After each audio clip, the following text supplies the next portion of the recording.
Back here with head coach Scott Nagy post-game. His interview is brought to you by CMC Mitchell and Associates. Final score, High Point 94, Southern Illinois 81. Coach, appreciate the time. Kind of going back to the first half, about halfway through, called a timeout, brought your team over, and of course, with where we're at in our location, we can hear you, and told your guys, hey guys, gotta know your scouting report. You know, get through, pick up on some of these things as you go through the first half. What were some of the frustrations just early in that first half that led to High Point being able to build that lead that was just a little bit too big to overcome? Oh, I think, you know, most of the frustration is just on my part. Just as, you know, as I look out there, they just feel more prepared, more ready. Our guys don't feel like they are, confused. And, you know, so when I look at that, I tend to blame myself for that. Coach, you down 14 at half. You got 3 shutouts to start the second half. You get the lead cut to 7 with 15 to go and got some momentum with your team. What does your team need to do at that point as far as what you know right now with this game just ending? Just, you know, I mean, they shot 60% in the first half, 55 in the second. You just have to be able to guard the ball. And we couldn't do that. We just couldn't do it. And I just go back to the game plan and, you know, just looking at the confusion. Sometimes they have guys just driving. Everybody's looking around. They're shooting layups. And it's like, you know, so like I told the guys, they were just way better coached basketball team.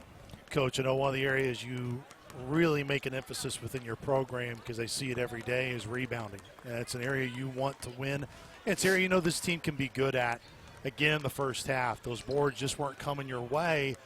How big of an indicator is that for you as you're going through that first half to see where you need to get that better? We played the first 13 or 14 minutes, didn't have one offensive rebound.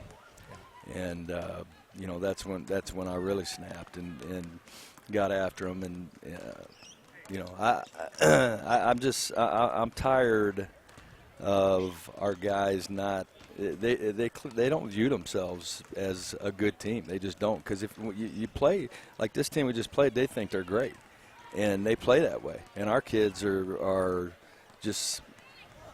I don't get it. We just don't play with the same kind of confidence. And you know, when I start to see that, I think, you know, that it has to be the impact that I've had on them somehow. I'm tired of being disrespected, and I want to see them be tired of it. And you know, but hopefully they'll get bothered by as much as I am. Coach, 81 points, and you know, you'd be the first to say that should be enough. It's a joke. It's a joke. Yeah, they're not going to beat anybody giving up 57% and scoring 90. You're just not.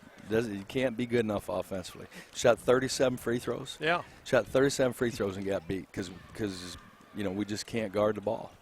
So part of that 81, in terms of, in addition to the free throws, do you feel like your guys are making strides in seeing areas where they can score best? I don't know. We're not very good offensively. We can't.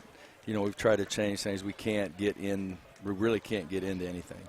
Yeah. And I just go back to it's got to be coaching. It's just got to be coaching. We just can't get into simple things. We call sets, and we have 4 guys running it, 1 guy not running it.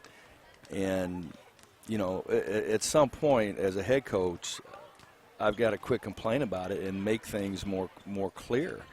But it's just the continual same mistakes. And so it's got to be the coaching.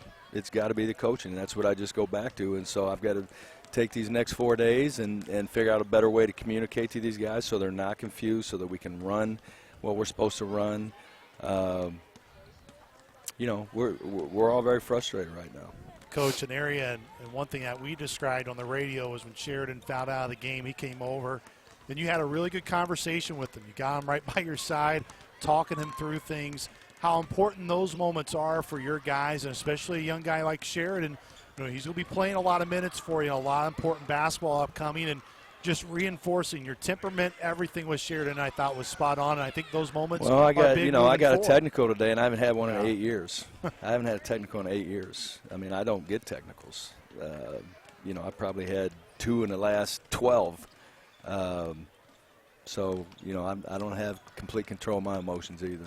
Coach, appreciate the time. Have a good Christmas, and okay. We'll see you before you we get to too. see your falls. Yep. Thank you.